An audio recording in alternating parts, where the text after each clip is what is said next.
Let's go to Harry Kazianis right now, because there's a separate development in Ukraine we thought you should know about, and that is that Chernobyl nuclear plant that the Russians came within 1,500 feet of hitting the reactor, is now without power, and a lot of Ukrainians who work in that plant cannot leave that plant. So there's a big question mark how bad this is getting, but it is a concern. Harry, do you know anything about this and how volatile this is?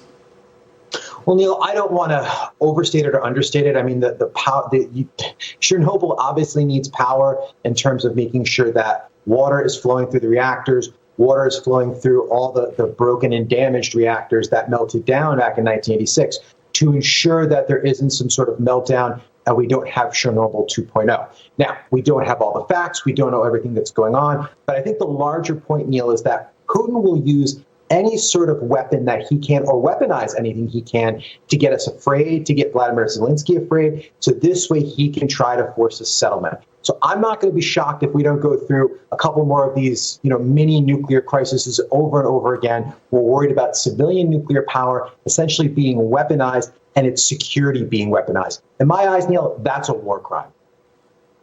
Yeah, and you think that there's this target on this other nuclear facility, I think in the center of the country.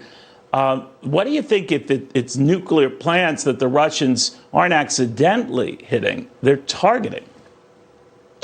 Well, I think what they're trying to do is get as close to targeting them as possible. I think it's basically suicidal to want to shell a nuclear power plant because you can't control what happens next at that point. I mean, these nuclear power plants are designed to take, a lot of weather, a lot of natural disasters, earthquakes. They're built for that, Neil. But they are not built for tank shells. We just don't know what would happen. I mean, we don't model for those type of things. But I think Vladimir Putin is getting extremely desperate. He will use anything and everything that he can to try and get Ukraine to back off, to take these crazy concessions that he's been pushing really since the war began. And again, he will do whatever he can. And he's essentially playing a game of nuclear chicken with us. That's what he's doing, and that's what we need to recognize.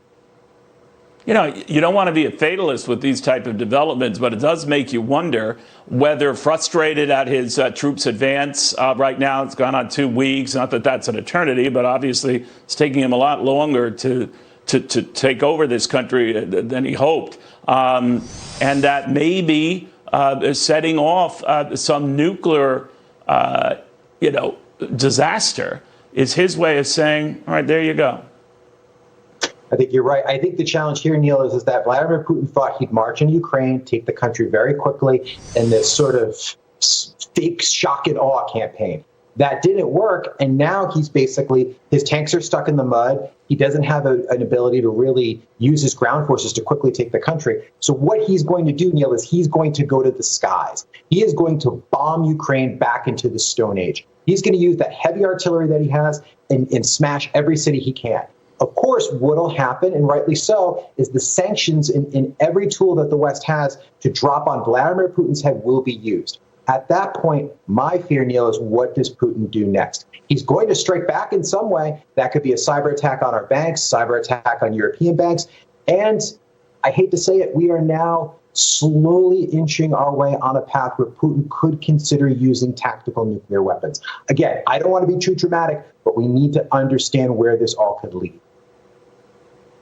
Well, to your point, if you're targeting 2 nuclear plants in as many weeks, all bets are off. Harry, thank you very, very much for that. Updating you on that, the Ukrainians are saying right now that urgent repairs are needed to that Chernobyl facility, but with the power off, first of all, we don't know how the power was off. There were obvious backup generators, particularly for a nuclear plant, so we don't know whether the Russians deliberately disconnected that power, but it's worrisome because the Ukrainians are saying repairs aren't needed, and they're not letting us in. So we'll keep you posted.